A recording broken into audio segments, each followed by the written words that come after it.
Hi dear student, आज हम start करेंगे टेक्निकल कम्युनिकेशन का यूनिट 1 का वन शॉट लेक्चर। और आज हम देखेंगे complete unit first technical communication का सब्जेक्ट कोड BAS 301 का। जैसा कि आप सभी को पता है, टेक्निकल कम्युनिकेशन जो ये सब्जेक्ट है, ऑलरेडी हमने इसका सिलेबस कंप्लीट कर लिया है। चैनल पे प्लेलिस्ट मिल जाएगा, आप जाके डिटेल से वहाँ पे स्टडी कर सकते हैं। जैसे कि ये जो क्लास है एज अ रिविजन, इसको लेक्चर आप समझ सकते हैं। 1 घंटे में आपकी एक यूनिट कंप्लीट होगा। और ऐसा नहीं है कोई भी आपका टॉपिक में मतलब छोड़ के आपको फास्ट आपका रिवाइज यहाँ पे कराऊंगा। बिल्कुल जो भी आपके सिलेबस में है डिटेल पूरा एक्सप्लेनेशन होगा। 1 घंटे के अंदर आप सारी चीज़ें समझ जाओगे। 1 घंटे में आपका एक यूनिट प्रिपेयर हो जाएगा।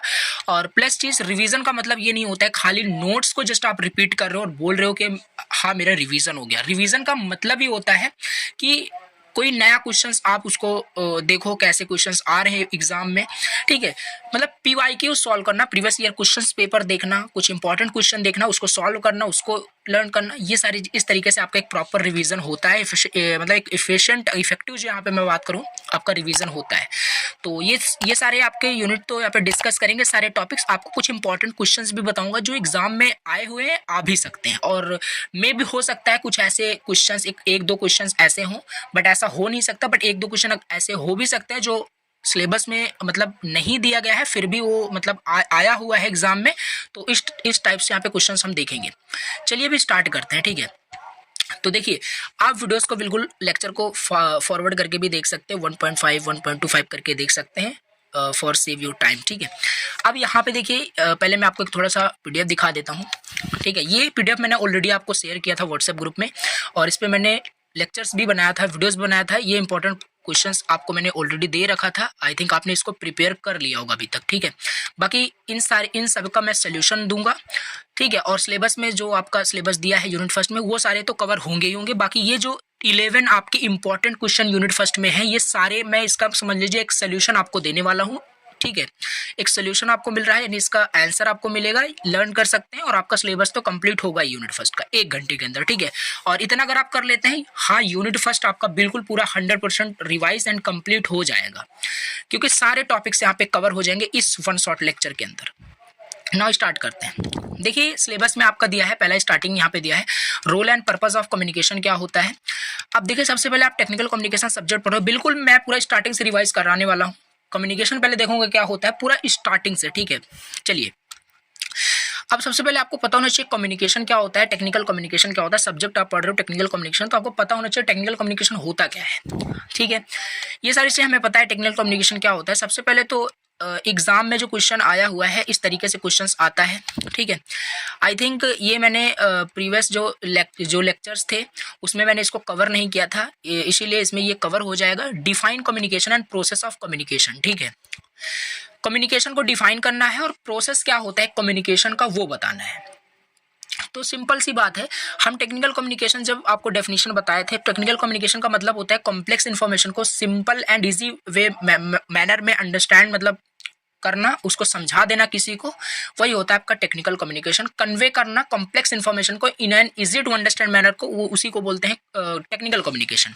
बट यहाँ से आपसे पूछा है डिफाइन करिए कम्युनिकेशन क्या होता है और प्रोसेस ऑफ कम्युनिकेशन बता दीजिए। चलिए, ये वाला क्वेश्चन हम देख लेते हैं। और ये क्वेश्चन आई थिंक सिलेबस में कंप्लीट मैंने नहीं किया था, और ठीक है, बाकी सिलेबस में तो दिया नहीं था, बट उसके अंदर का कहीं पार्ट्स में दिए होंगे, तो यहाँ पे मैं जिसको डिस्कस कर लेता हूँ। क्या है प्रोसेस ऑफ कम्युनिकेशन? कुछ भी नहीं है, बहुत इजी है।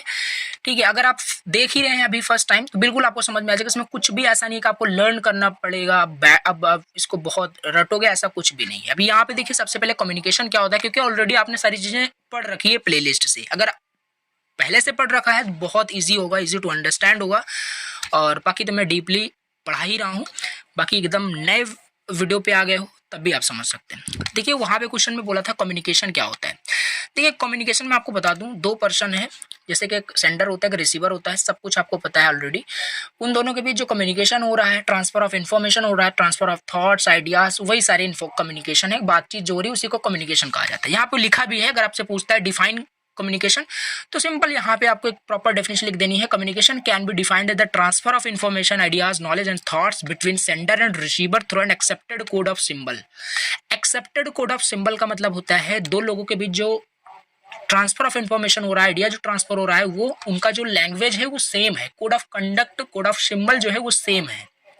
ये इसका मतलब है और इसी को यहाँ पे कम्युनिकेशन कहा जाता है। ठीक है, अभी हमें ये सारी चीज़ें नहीं देखना है कि कम्युनिकेशन लैटिन वर्ड वगैरह से आया, ये सारी चीज़ें यहाँ पे फालतू समझ लीजिए, फालतू ही समझ लीजिए, लिखा हुआ है।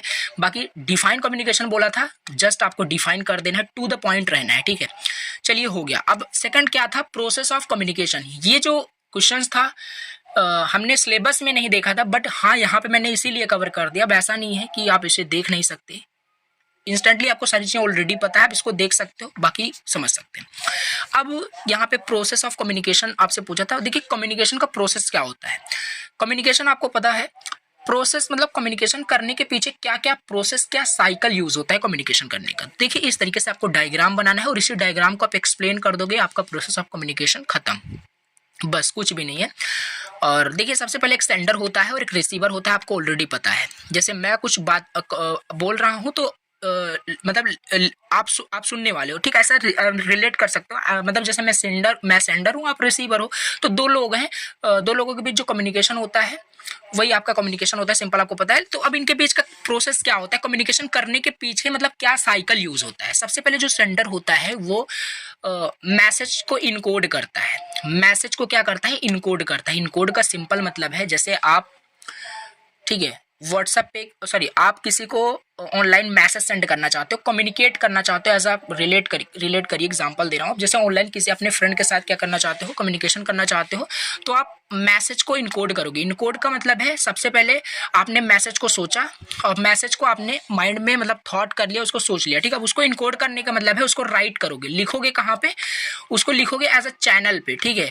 चैनल होता है जैसे कि व्हाट्सएप पे आप सेंड करना चाहते हो, तो व्हाट्सएप पे वो मैसेज आप इनकोड करोगे, लिखोगे, इनक्रिप्ट करोगे, इनकोड करोगे, ऐसा आप रिलेट कर सकते हो। जब इनकोड करोगे तो वो मैसेज आप सिंपल सेंड कर दोगे रिसीवर के पास।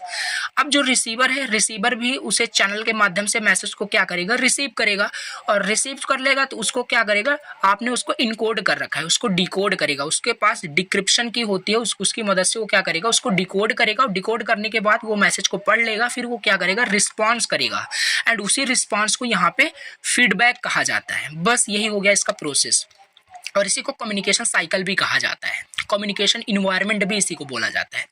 तो ये चीज़ है, बाकी कंफ्यूज क्रिएट नहीं करना है आपको, कंफ्यूज नहीं होना है आपको, कंफ्यूजन क्रिएट नहीं करना है। सिंपल यहाँ पे एक सेंडर होता है, एक रिसीवर होता है। सेंडर मैसेज को पहले सोचता है क्या मैसेज भेजना है, फिर मैसेज को इनकोड कर देता है। इनकोड करने का मतलब है उसको कुछ ऐसे फॉर्म में कन्वर्ट कर देता है, जैसे कि सिंपल आप व्हाट्सएप पे मैसेज सेंड करते हो, तो वो मैसेज आप सेंड करते हो और जिसके पास जाता है मतलब दो लोगों को पता होता है। आप मैसेज भेजते हो और जिसके पास मैसेज भेजते हो उसको पता होता है, बीच में किसी को नहीं पता होता। यही सेम चीज़ है, यहाँ पे कंसेप्ट है इनकोड का, इनकोडिंग का, इनक्रिप्शन का। बाकी इसको आपने साइबर सिक्योरिटी सब्जेक्ट में पढ़ा है। तो ये चीज़ है, सेंडर ने मैसेज को इनकोड करके रिसीवर के पास चैनल के माध्यम से भेज दिया, रिसीवर ने वो मैसेज को रिसीव कर लिया, मैसेज रिसीव्ड हो चुका है, डिकोड किया। डिकोड का मतलब है जो मैसेज इनक्रिप्टेड था, सिक्योरिटी थी मैसेज में, उसको वो डिक्रिप्ट किया। अब डिक्रिप्ट, ये सारी चीज़ जो इनकोडिंग डिकोडिंग होती है आपको दिखता नहीं होगा व्हाट्सएप पे जब भी सेंड करते हैं, बट इसके बैकएंड में सारी चीज़ें होती है, ठीक है। अब रिसीवर क्या करता है, उसको रिस्पॉन्स करता है, क्योंकि एक जो प्रोसेस होता है कम्युनिकेशन का, प्रोसेस में फीडबैक जरूरी होता है, क्योंकि इफेक्टिव कम्युनिकेशन आपने पढ़ा है, इफेक्टिव कम्युनिकेशन तभी होता है जब एक आपको फीडबैक रिसीव होता है, फीडबैक आपको मिलता है, तभी आपका एक मतलब प्रॉपर जो कम्युनिकेशन, इफेक्टिव जो कम्युनिकेशन होता है वो हाँ बोला जाता है कि हाँ आपका इफेक्टिव कम्युनिकेशन हुआ है। फीडबैक ही नहीं होगा तो इफेक्टिव कम्युनिकेशन नहीं होता है। ये हो गया, इस तरीके से आपको डायग्राम बनाना है। हमने 2 बार इसे समझ लिया। अभी इसमें सिंपल यहाँ पे वही है जो मैंने आपको बताया। देखिए यहाँ पे वही लिखा है, the sender encode the message and sends it through the channel is nothing but the language use the receiver to receive the message, decode it acts. मैं बहुत यहाँ पे वही सारी चीज़ें लिखी हैं, आप इसे बिल्कुल पढ़ सकते हैं, ठीक है। और जो रिसीवर है जो रिस्पॉन्स करता है मैसेज को पढ़ने के बाद, वही सिंपल उसका फीडबैक होता है, वही फीडबैक कहलाता है। बाकी हमने फीडबैक भी देखा था, थर्ड यूनिट में हमने फीडबैक बहुत अच्छे से पढ़ा था। तो ये चीज़ हो गया आपका प्रोसेस ऑफ कम्युनिकेशन और कम्युनिकेशन साइकिल। अब ऐसा नहीं है आपका हर यूनिट में ऐसे एक 1-2 क्वेश्चन छूटे हुए हैं, ऐसा नहीं है, सभी में हमने बहुत अच्छे से कवर किया है। बाकी यहाँ पे 1-2 क्वेश्चन स्टार्टिंग के थोड़े बहुत मिस हो गए थे, अभी यहाँ पे ये कवर हो गया। क्या होता है process of communication and communication की डेफिनेशन। अभी हम थोड़ा सा सिलेबस में स्टार्ट कर लेते हैं। अभी यहाँ पे सिलेबस में हमें दिया है role and purpose of communication क्या होता है। इससे पहले हमने कम्युनिकेशन पढ़ लिया, प्रोसेस ऑफ कम्युनिकेशन पढ़ लिया। अब हम पढ़ेंगे टेक्निकल कम्युनिकेशन क्या होता है, ठीक है। टेक्निकल कम्युनिकेशन क्या होता है। बाकी ये जो क्वेश्चंस अभी आप कर रहे हो यहाँ पे, जो अभी मैंने आपको बताया, ये define communication, process of communication, ये बिल्कुल आपके सिलेबस का टॉपिक नहीं है, ठीक है, बिल्कुल आपके सिलेबस का टॉपिक नहीं है, क्योंकि ये चीज़ें आप सॉफ्ट स्किल में पढ़ रखे हो, फिर भी आपको दे दिया तो बिल्कुल इम्पोर्टेंट है, तो आप इसको भी तैयार कर लिए, ऐसा कुछ नहीं है। आप बिल्कुल भी इसको आप तैयार कर सकते हो, कोई इशू नहीं है कि आप सिलेबस में नहीं है तो इसे तैयार ही नहीं करेंगे, तैयार कर सकते हैं, ठीक है, बहुत ईजी है। तो ये हो गया, क्योंकि आपको टेक्निकल कम्युनिकेशन पढ़ना है। अब हम देखते हैं टेक्निकल कम्युनिकेशन की डेफिनेशन क्या है। अगेन हम वही सारी चीज़ें जो हम पढ़ रखे हैं उसी को रिवाइज करने जा रहे हैं। टेक्निकल कम्युनिकेशन क्या होता है, कम्युनिकेशन हमने देख लिया। अब टेक्निकल कम्युनिकेशन का सिंपल मतलब होता है, यहाँ पे देखिए, टेक्निकल है और कम्युनिकेशन है। ऐसा कम्युनिकेशन जो टेक्निकल थिंग से रिलेटेड हो, वही होता है आपका technical communication. Technical communication is a broad field that exhibit one or more following characteristics communicating about a technical or specific topic such as computer application, medical procedure और environment regulation।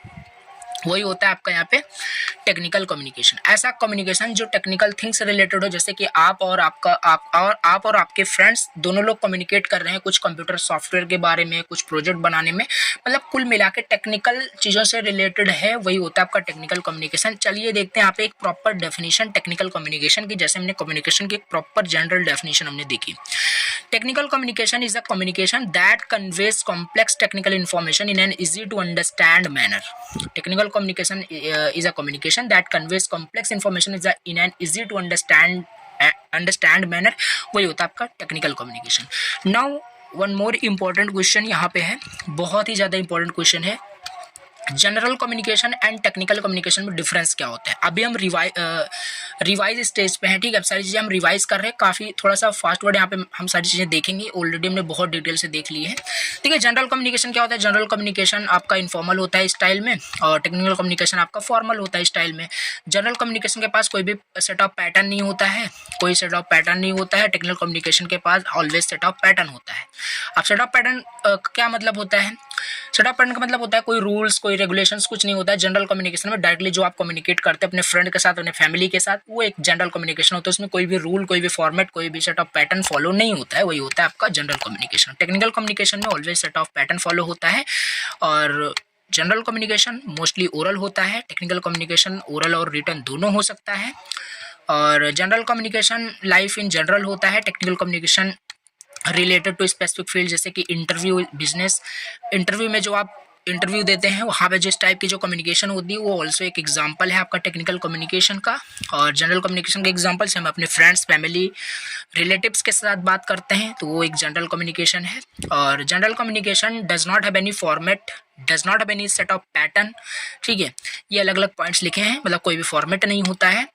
और general communication informal होता है style में, ये already देख लिया। Technical communication के पास एक फिक्स्ड फॉर्मेट होता है, ठीक है, क्योंकि इंटरव्यू में जब भी कम्युनिकेट आप करते हो या इंटरव्यूअर जब आपसे कम्युनिकेशन करता है तो सारे फिक्स्ड फॉर्मेट में सारी चीज़ें वहाँ पे फिक्स्ड रहता है, ऐसे कम्युनिकेट करना है, सारी चीज़ें वहाँ पे फिक्स्ड रहती हैं, ऑलरेडी आपको पता है। General communication is not for specific audience, general communication specific audience के लिए नहीं होता है, ठीक है। और क्योंकि स्पेसिफिक ऑडियंस, जैसे कि आप अभी अपने फ्रेंड्स, फैमिली से बात करते हैं तो जनरल कम्युनिकेशन जो आप कर रहे हो वो कोई स्पेसिफिक ऑडियंस के लिए नहीं, वो आपके रिलेटिव्स, आपके फ्रेंड्स, आपके फैमिली है। जब भी आप टेक्निकल कम्युनिकेशन करते हो वो एक स्पेसिफिक ऑडियंस के लिए होता है। आप इंटरव्यू में जाते हो, इंटरव्यूअर के लिए आप एक स्पेसिफिक ऑडियंस हो, सो वहाँ पे टेक्निकल कम्युनिकेशन होता है। और जनरल कम्युनिकेशन का जो नेचर होता है, यहाँ पे एक और पॉइंट लिख सकते हैं, मैं आपको बोल रहा हूँ, जनरल कम्युनिकेशन का जो नेचर होता है वो थोड़ा सा इंफॉर्मेशन शेयर करना, जनरल मतलब रिलेटेड, मतलब जनरली जो कम्युनिकेशन करना, ठीक है, लाइफ से रिलेटेड वगैरह, जिससे ये सारी चीज़ें, तो वो आपका यहाँ पे जनरल कम्युनिकेशन होता है। और टेक्निकल कम्युनिकेशन का जो नेचर होता है वो ऑब्जेक्टिव होता है आपका जनरल कम्युनिकेशन का जो नेचर होता है, यानी कुछ वहाँ पे ऑब्जेक्ट रहते हैं, कुछ वहाँ पे पर्पस रहता है टेक्निकल कम्युनिकेशन करने के पीछे। जैसे इंटरव्यू में जो कम्युनिकेशन होता है ये ऑल्सो आपका टेक्निकल कम्युनिकेशन का एग्जाम्पल है। इंटरव्यू, इसमें पर्पस होता है इंटरव्यू का क्या करना, इंटरव्यू लेना और सिलेक्ट करना एक कैंडिडेट्स को, ठीक है, फॉर द जॉब, ठीक है, तो इस समझ सकते हैं, रिलेट कर सकते हैं। अब ये सारी चीज़ें यहाँ पे हैं, तो ऐसे डिफरेंस ये काफ़ी इंपॉर्टेंट है। अभी हम देखते हैं next question, role and purpose of communication. Role and purpose of communication क्या होता है, एक बार मैं आपको ये क्वेश्चंस भी दिखाता चल रहा हूँ जिससे कोई मतलब इशू ना हो। देखिए पहला क्वेश्चन जो आपका था define communication process of communication, ये हमने देख लिया, डिस्कस कर लिया। अभी हम देखते हैं यहाँ पे क्वेश्चन फिफ्थ भी आपका कंप्लीट हो गया। General communication and technical communication में डिफरेंस क्या होता है। अभी हम देखते हैं role and purpose of communication क्या होता है, मोस्ट इंपॉर्टेंट है। बाकी ऐसे आपका सिलेबस का भी टॉपिक हो रहा है, ठीक है। यहाँ पे मैं ये भी दिखाता हूँ role and purpose of communication, अभी हम देखने जा रहे हैं। तो अभी हम देखते हैं role and purpose of communication. देखिए कम्युनिकेशन करने के पीछे क्या पर्पस होता है ये ऑलरेडी हमने देखा था, बाकी फटाक से हम देख लेते हैं। Role and purpose of communication क्या होता है, कम्युनिकेशन क्यों करते हैं, कम्युनिकेशन करने का कुछ तो कारण होगा, कुछ तो रीजन होगा, वही आपको पर्पस टू द पॉइंट यहाँ पे लिखना है। पहली चीज तो कम्युनिकेशन जो होता है conveying information and ideas. Role and purpose of communication में conveying information and ideas, fundamental जो पर्पस होता है कम्युनिकेशन का वो होता है transfer of information, knowledge, ideas from one person to another person. पहला इसका पर्पस यही होता है, कन्वेइंग आइडियाज एंड इन्फॉर्मेशन। दूसरा पर्पस क्या होता है, दूसरा पर्पस होता है एक्सप्रेस करने के लिए थॉट्स को, इमोशंस को। सपोज करिए आप बहुत सैड हो, बहुत दुखी हो, बहुत खुशी हो, ठीक है, बहुत गुस्से में हो सपोज करिए, तो उसको एक्सप्रेस कैसे करोगे, ठीक है। अब बहुत गुस्से में हो तो आप अजीब तरीके से बिहेव करते हैं, सो दैट वो एक्सप्रेस करता है आपके इमोशंस को, आपके फीलिंग्स को, कि आप कैसे फील कर रहे हैं उस वक्त। सो कुल मिला के दूसरा जो पर्पस यहाँ पे है एक्सप्रेसिंग थॉट्स एंड इमोशंस, इसका रोल एंड पर्पस है थॉट्स एंड इमोशंस को एक्सप्रेस करने के लिए। यहाँ पे वही लिखा है, communication allows individual to express their thoughts, feelings and emotions, enabling them to connect with and on deeper level. It's way to share your sadness, joyness and frustration, ये सारी चीजें। मतलब दूसरा पर्पस यहाँ पे है एक्सप्रेसिंग थॉट्स एंड इमोशंस, पहला क्या था कन्वेइंग आइडियाज एंड इन्फॉर्मेशन, ऐसे आप लर्न कर सकते हैं। एंड तीसरा है बिल्डिंग रिलेशनशिप। तीसरा जो role and purpose of communication होता है रिलेशनशिप बिल्ड करने के लिए होता है। यहाँ पे आप खुद से राइट करिएगा, इसको एक्सप्लेन करिएगा कि रिलेशनशिप बिल्ड कैसे होता है कम्युनिकेशन से। अगर आप एक अच्छा एंड इफेक्टिव कम्युनिकेशन करते हैं तो डेफिनेटली एक रिलेशनशिप बिल्ड होता है जिससे भी आप कम्युनिकेशन करते हैं। एंड फोर्थ जो पर्पस है इन्फ्लुएंसिंग एंड परसुएडिंग। जो कम्युनिकेशन का नेक्स्ट जो पर्पस होता है, फोर्थ जो पर्पस होता है वो इन्फ्लुएंस करना, परसुएड करना। अगर आप बहुत अच्छा कम्युनिकेशन करते हैं, बहुत अच्छा कम्युनिकेट कर लेते हैं, तो आप किसी को इन्फ्लुएंस कर सकते हैं किसी भी काम के लिए, ठीक है, किसी को भी मना सकते हैं अपने काम के लिए, ठीक है। तो ये सारी चीज़ें हैं इन्फ्लुएंस एंड परसुएडिंग में, यही सारी चीज़ें आपको लिखनी है, एक्सप्लेन करनी है यहाँ पे। ये हो गया फोर्थ यहाँ पे इसका पर्पस। एंड फिफ्थ देख लेते हैं problem solving and conflict resolution. So अब कम्युनिकेशन का ये पर्पस कैसे है, तो सिंपल सी बात है, जैसे किसी की प्रॉब्लम्स को आपको समझना है या प्रॉब्लम्स का सोल्यूशन देना है, किसी के कॉन्फ्लिक्ट को रिजॉल्व करना है, सिंपल सी बात है। अगर आप एक अच्छा कम्युनिकेशन कर लेते हैं तो आप सामने वाले पर्सन्स के प्रॉब्लम्स को सॉल्व कर पाएंगे, कॉन्फ्लिक्ट को रिजॉल्व कर पाएंगे। दो लोगों के बीच सपोज करिए झगड़ा हुआ है, अगर आप एक अच्छा कम्युनिकेशन करते हैं, इफेक्टिव कम्युनिकेशन करते हैं, तो किसी के भी कॉन्फ्लिक्ट को, झगड़े को आप खत्म कर सकते हैं, ऐसे आप समझ सकते हैं, रिजॉल्व कर सकते हैं। तो ये भी आपका कम्युनिकेशन का पर्पस हो जाएगा। यहाँ पे आपको एक्सप्लेन करना है, अपने वर्ड में आप एक्सप्लेन कर सकते हैं। एंड सिक्स जो पॉइंट आपका है, सिक्स जो पर्पस है टू इन्फॉर्म एंड इंस्ट्रक्ट। और कम्युनिकेशन का ऑल्सो जो पर्पस होता है, फंडामेंटल पर्पस हम बोल सकते हैं, इन्फॉर्म करना, इन्फॉर्मेशन देना, एंड इंस्ट्रक्ट करना। इंस्ट्रक्ट लाइक जैसे कि आपको मान लो स्विमिंग करना है और आपको स्विमिंग करना नहीं आता है, फिर भी आपको स्विमिंग करना है। जब भी आप स्विमिंग करने जाओगे तो वहाँ पे जो इंस्ट्रक्टर रहेगा वो आपको इंस्ट्रक्ट करेगा कि कैसे स्विमिंग करना है, क्या क्या पैरामीटर्स हैं कि कैसे स्विमिंग की जाती है, क्या स्टेप्स होते हैं। तो वो जो इंस्ट्रक्शन आपको देगा वही आपका मतलब एक कम्युनिकेशन के माध्यम से वो आपको सारी चीज़ें दे पा रहा है। तो ये इसका पर्पस हो जाएगा टू इन्फॉर्म एंड इंस्ट्रक्ट, ये आपका हो गया। बाकी यहाँ पे वही सेम चीज़ जो मैं एक्सप्लेन कर रहा हूँ वही सारी चीज़ें यहाँ पे लिखी हुई है, ठीक है। एंड सेवेंथ जो है आपका प्रमोटिंग अवेयरनेस। सेवेंथ जो पॉइंट है प्रमोटिंग अवेयरनेस का सिंपल मतलब एक एग्जांपल ही लेते हैं, सारा क्लियर हो जाएगा। यहाँ पे जैसे कोविड-19 जब भी आया था तो लोगों को कैसे पता चलता था कि हाँ ये वायरस है, कहाँ से आया है, क्या है, वो पता चलता था टीवी से, चैनल से, न्यूज़ से देखने से। तो ये सारी चीज़ें हैं, मतलब एक कम्युनिकेशन का ये भी पर्पस होता है अवेयरनेस प्रमोट करने के लिए। जैसे कोई भी इशू आता है तो हम कम्युनिकेशन के माध्यम से सभी को हम अवेयर कर सकते हैं, बता सकते हैं। तो ये इसका सेवेंथ जो पर्पस हो गया, प्रमोटिंग अवेयरनेस। अब हम नेक्स्ट यहाँ पे देख लेते हैं टॉपिक। नेक्स्ट टॉपिक हमारा है नेक्स्ट टॉपिक हमारा है टाइप्स ऑफ कम्युनिकेशन, ठीक है। नेक्स्ट टॉपिक हमारा है types of communication, types and flow of communication. सबसे पहले हम चलिए देख लेते हैं टाइप्स ऑफ कम्युनिकेशन क्या है। Types of communication.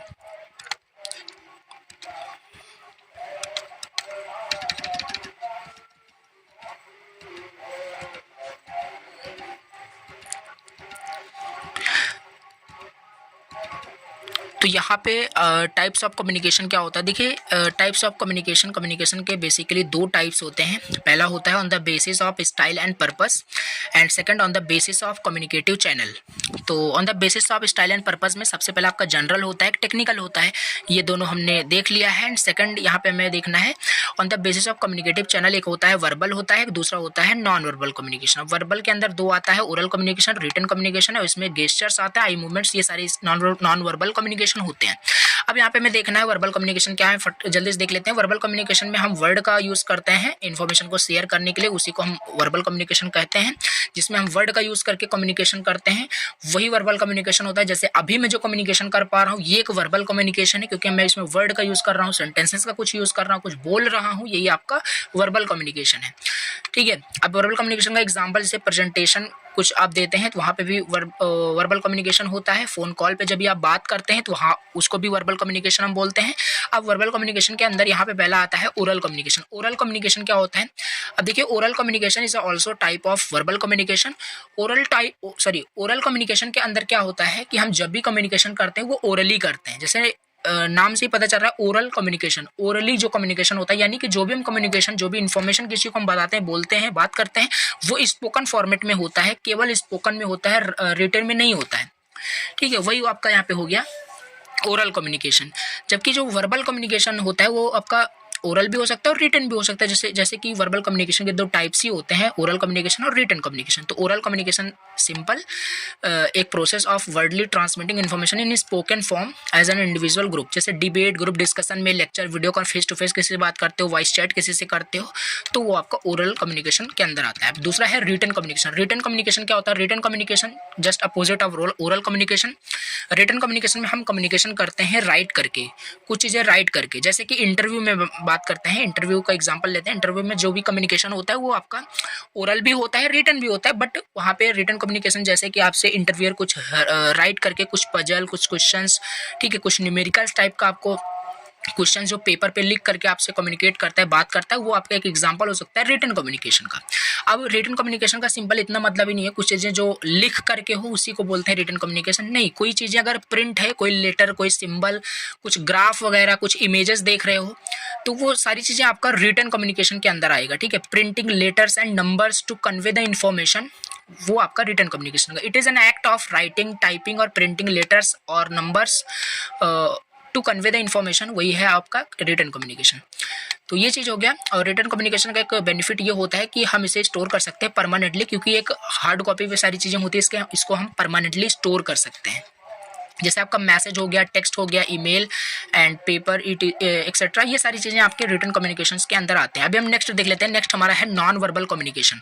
Non verbal communication अभी क्या होता है, नॉन वर्बल कम्युनिकेशन जैसे नाम से पता चल रहा है वर्डलेस, यानी कि ऐसा कम्युनिकेशन जो वर्बल कम्युनिकेशन ना हो। वर्बल कम्युनिकेशन हमें पता है, नॉन वर्बल का कम्युनिकेशन का मतलब है वर्डलेस होना चाहिए, मतलब ऐसा कम्युनिकेशन जो वर्डलेस हो, जिसमें हम कोई भी वर्ड ना यूज़ करें, बिना किसी वर्ड के जो कम्युनिकेशन होता है, यानी जिसमें हम कुछ ना तो बोलें ना तो लिखें, वो सारा आपका कम्युनिकेशन क्या है, नॉन वर्बल कम्युनिकेशन है। बेस्ट एग्जांपल इसका ये है, जैसे कि जब भी आप नॉन वर्बल कम्युनिकेशन क्या होता है एग्जांपल से समझते हैं। जब भी जैसे मान लीजिए आप अपने फ्रेंड के साथ किसी चाय वाले की दुकान पे जाते हैं, वहाँ पे अपने फ्रेंड्स के साथ जाते हैं, सिंपल वहाँ पे आप 2 फिंगर्स निकाल के चाय वाले को दिखा देते हैं, दुकानदार को वहाँ पे दिखा देते हैं 2 फिंगर निकाल के। सो वो जो दुकानदार है, मतलब चाय वाला जो है, वो समझ जाता है कि हाँ आपको 2 चाय लेनी है, 2 चाय पीनी है, वो आपको 2 चाय ला के दे देता है, आप पी लेते हैं। So that is the also an example of non verbal communication. आपने कुछ भी नहीं बोला, कुछ भी नहीं लिखा, जस्ट आपने 2 फिंगर्स दिखा दिए, वो समझ गया कि हाँ आपको 2 चाय चाहिए। तो ये चीज़ है आपका non verbal communication. Non verbal communication was body language, gestures and facial expression to convey information. It can be done both intentionally or in dictionary. ठीक है, it is helpful when we try to understand other thoughts and feelings. तो ये आपका non verbal communication. अब non verbal communication का थोड़ा सा example देख लेते हैं। नॉन वर्बल कम्युनिकेशन आपका जैसे गेस्चर, जैसे आपने गेस्चर ही किया, ठीक है, आपने 2 फिंगर दिखाई, ये गेस्चर्स के अंदर आएगा। आई मूवमेंट से कुछ चीज़ें नॉन वर्बल कम्युनिकेशन हो सकता है। हेड मूवमेंट से, ठीक है, हेड मूवमेंट से, बॉडी कॉन्टैक्ट, फेशियल एक्सप्रेशन से, तो ये सारे इसके नॉन वर्बल कम्युनिकेशन के एग्जाम्पल हैं। जैसे अभी आपका इंटरव्यू है और इंटरव्यू में आप बहुत ही मतलब डरे से अंडर कॉन्फिडेंट में बैठे हुए हो, ठीक है, वहाँ पे जैसे आपका क्रॉस्ड आर्म है, हंच्ड पूरा बॉडीज वहाँ पे पूरा है, बिल्कुल भी पूरा कॉन्फिडेंट नहीं हो, तो वो उससे मतलब नॉन वर्बल कम्युनिकेशन से ही ये पॉसिबल हो जाता है, पॉसिबल हो पाता है कि जो इंटरव्यूअर है वो समझ जाता है कि आप अंडर कॉन्फिडेंट हो, आप बिल्कुल भी कॉन्फिडेंट नहीं हो, आप इंटरव्यू के लिए प्रिपेयर नहीं हो, समझ जाता है। एंड ये पॉसिबल हो पा रहा है नॉन वर्बल कम्युनिकेशन से, बॉडी लैंग्वेज से। तो ये हो गया नॉन वर्बल कम्युनिकेशन। तो ये हो गए इसके टाइप्स, ठीक है, इसके टाइप्स हो गए। अब हम देख लेते हैं फ्लो ऑफ कम्युनिकेशन क्या होता है। फ्लो ऑफ कम्युनिकेशन, ठीक है, हमने टाइप्स ऑफ कम्युनिकेशन देख लिया। नाउ हम देख लेते हैं फ्लो ऑफ कम्युनिकेशन क्या होता है। देखिए flow of communication basically 4 types का होता है। इसे हम डायमेंशन ऑफ कम्युनिकेशन भी बोल सकते हैं। पहला आपका होता है डाउनवर्ड कम्युनिकेशन, दूसरा होता है अपवर्ड कम्युनिकेशन, तीसरा होता है हॉरिजॉन्टल और लैटरल कम्युनिकेशन, एंड फोर्थ होता है आपका एक डायगोनल और क्रॉसवाइज कम्युनिकेशन, ठीक है। अब डाउनवर्ड कम्युनिकेशन क्या है। Downward communication refers to the communication from the higher level to the lower level in the organizational hierarchy. ये हो गया आपका डाउनवर्ड कम्युनिकेशन। डाउनवर्ड कम्युनिकेशन जो ऊपर से नीचे की तरफ होता है उसे डाउनवर्ड कम्युनिकेशन बोला जाता है। Communication from the higher level to the lower level in organizational hierarchy, ठीक है, हायर लेवल से लोअर लेवल के बीच जो कम्युनिकेशन होगा उसे डाउनवर्ड कम्युनिकेशन, ठीक है। अब जैसे कि डिसीजन मेकर से वर्कर्स में जो कम्युनिकेशन होता है उसे भी यहाँ पे अब बोल सकते हैं डाउनवर्ड कम्युनिकेशन होता है। एंड नेक्स्ट यहाँ पे सीनियर टू सबऑर्डिनेट एम्प्लॉयज़ के बीच जो कम्युनिकेशन होता है वो भी डाउनवर्ड कम्युनिकेशन है। नेक्स्ट यहाँ पे है, ये आपका ओरल भी हो सकता है, रिटन भी हो सकता है। अब मान लीजिए हायर लेवल से लोअर लेवल के बीच जो कम्युनिकेशन हो रहा है वो रिटन हो रहा है, ठीक है। मान लीजिए कोई बैंक का मैनेजर है, वो अपने सब एम्प्लॉयर्स को एक बस रिटन नोटिस देना चाहता है, वो नोटिस सारे एम्प्लॉयर्स के पास पहुंच जाएगी। सो ये आपका एक डाउनवर्ड कम्युनिकेशन का एग्जांपल है, और ये आपका ओरल और रिटन दोनों हो सकता है। तो ये हो गया सिंपल, बाकी इसे आप देख सकते हैं, ये काफ़ी एग्जाम्पल यहाँ पे बता दिया, एक्सप्लेन कर दिया। यहाँ पे अपवर्ड कम्युनिकेशन क्या होता है, just opposite of downward communication. Upward communication जो लो लेवल से हायर लेवल के बीच हो, जैसे कि वहाँ पे हमने देखा, एग्जांपल ले लेते हैं, जैसे कि आपके कॉलेज के एचओडी और डायरेक्टर के बीच में जो कम्युनिकेशन हो रहा है, आपके कॉलेज के जो एचओडी हैं वो डायरेक्टर से कम्युनिकेट कर रहे हैं, कुछ मतलब इंफॉर्मेशन शेयरिंग हो रही है, तो ऐसा टाइप का जो कम्युनिकेशन है वो अपवर्ड कम्युनिकेशन होता है। यानी लोअर लेवल से हायर लेवल के बीच जो कम्युनिकेशन होता है उसे यहाँ पे अपवर्ड कम्युनिकेशन बोला जाता है, ठीक है। यहाँ पे वही दिया है, एम्प्लॉयर्स टू बैंक मैनेजर जो कम्युनिकेशन होता है ये भी आपका अपवर्ड कम्युनिकेशन है, ये भी एग्जांपल आप दे सकते हैं। बाकी अपवर्ड कम्युनिकेशन में transfer of information, request, feedback employers from employers to their seniors, ये सारे यहाँ पे फीडबैक इन्वॉल्व रहते हैं। अब तीसरा यहाँ पे हम देख लेते हैं हॉरिजॉन्टल और लैटरल और पीयर ग्रुप कम्युनिकेशन क्या होता है। हॉरिजॉन्टल और लैटरल और पीयर ग्रुप कम्युनिकेशन क्या होता है। पीयर ग्रुप जैसे नाम से पता चल रहा है पीयर ग्रुप यानी कि एक ग्रुप के बीच जो कम्युनिकेशन होती है, मतलब एट द सेम लेवल, ठीक है, एट द सेम लेवल जो कम्युनिकेशन होता है वो आपका हॉरिजॉन्टल, लैटरल और पीयर ग्रुप कम्युनिकेशन होता है। इसमें flow of information amongst people at the same level, ऊपर आप देख सकते हैं, यानी सेम लेवल पर, जैसे कि आपके कॉलेज के जो एचओडी हैं, ठीक है, वो CS, IT और मैकेनिकल, इलेक्ट्रिकल, अलग अलग जो ब्रांच है उनके जो एचओडी हैं वो आपस में जब कम्युनिकेशन करते हैं, दैट इज हॉरिजॉन्टल और लैटरल और peer group communication. At the same level जो कम्युनिकेशन होता है उसे ही बोलते हैं हॉरिजॉन्टल, लैटरल और पीयर ग्रुप कम्युनिकेशन, ठीक है। तो ये चीज़ हो गया, और एग्जांपल यहाँ पे वही फंक्शनल हेड वाला हमने दे रखा है। एंड नेक्स्ट देख लेते हैं। नेक्स्ट यहाँ पे डायगोनल और क्रॉसवाइज कम्युनिकेशन क्या होता है। डायगोनल और क्रॉसवाइज कम्युनिकेशन क्या होता है, इसमें flow of information amongst people different department from, तो यहाँ पे इसका सिंपल इतना कहने का क्या मतलब है, यहाँ पे क्रॉसवाइज कम्युनिकेशन, डायगोनल कम्युनिकेशन क्या होता है, ऐसा कम्युनिकेशन जो एक डिपार्टमेंट से दूसरे डिपार्टमेंट की ओर हो रहा हो। जैसे बात करते हैं आपके CS के एचओडी वो मैकेनिकल के एचओडी के साथ कम्युनिकेशन कर रहे हैं, सो ये ऑल्सो एक एग्जाम्पल हो जाएगा आपका डायगोनल और क्रॉसवाइज, क्योंकि एक डिपार्टमेंट से दूसरे डिपार्टमेंट के बीच जो कम्युनिकेशन हो रहा है वो हो रहा है। सो ये एग्जाम्पल है। बाकी ये जो डायगोनल और क्रॉसवाइज कम्युनिकेशन होता है ये ऑल डायरेक्शन में फ्लो करता है। ये लो से हाई भी हो सकता है, हाई से लो भी हो सकता है, ऑल लेवल में ये आपका फ्लो करता है। ठीक है, तो ये डायगोनल और क्रॉसवाइज कम्युनिकेशन हो गया। अब merits and demerits of downward communication देख लेते हैं। क्या क्या मेरिट्स एंड डिमेरिट्स होते हैं डाउनवर्ड कम्युनिकेशन के, यानी हायर लेवल से लोअर लेवल के बीच जो कम्युनिकेशन होता है उसके क्या मेरिट्स क्या डिमेरिट्स होते हैं। सबसे पहले मेरिट्स यानी एडवांटेज ऑफ, मेरिट्स का simple means advantage and demerits का सिंपल मीन्स डिसएडवांटेज। तो मेरिट्स ऑफ डाउनवर्ड कम्युनिकेशन, सबसे पहले जॉब सेटिस्फेक्शन इंक्रीज होता है, moral of employees to perform better, maintaining discipline, no bypassing, building good relationship. ठीक है, तो ये सारी चीज़ें हैं इसके मेरिट्स ऑफ डाउनवर्ड कम्युनिकेशन। इसको हमने डिटेल से देखा था, तो ये हो गया। अब इसके बाद डीमेरिट्स ऑफ डाउनवर्ड कम्युनिकेशन क्या है, तो distortion of information, lack of feedback, delay in exchanging information, loss of information. ठीक है, ये इसके डिमेरिट्स ऑफ डाउनवर्ड कम्युनिकेशन हो गए।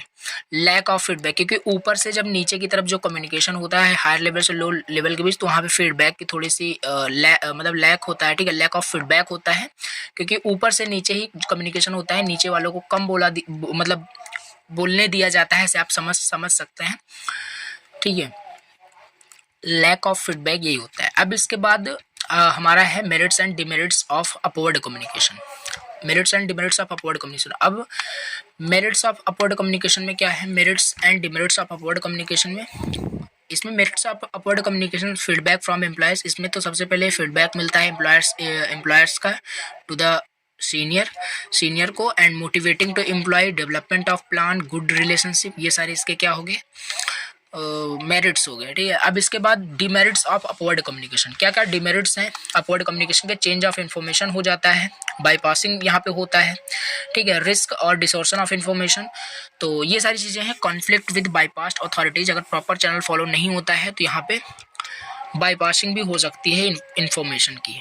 ठीक है, तो ये सारी चीज़ें मेरिट्स एंड डिमेरिट्स हैं। बाकी सारी चीज़ें बहुत ही डिटेल से हमने एक्सप्लेन किया था। ठीक है, नेक्स्ट यहाँ पे हम देख लेते हैं बैरियर्स टू कम्युनिकेशन क्या होता है। बैरियर्स टू कम्युनिकेशन सिलेबस में हम थोड़ा सा देख लेते हैं। यहाँ पे हमारे पास था पे role and purpose of communication देख लिया, फ्लो ऑफ कम्युनिकेशन देख लिया, टाइप्स देख लिया। बैरियर्स टू इफेक्टिव कम्युनिकेशन देख लेते हैं। बैरियर्स टू इफेक्टिव कम्युनिकेशन,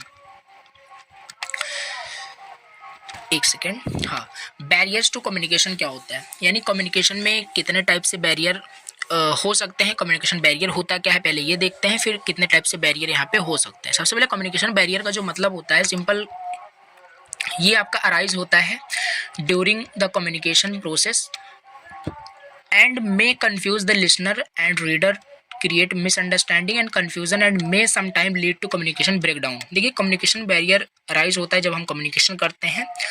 जैसे पीछे आपको कुछ बैकग्राउंड म्यूजिक सुनाई दे रहा होगा, तो ये ऑल्सो एक आपका कम्युनिकेशन बैरियर हो सकता है।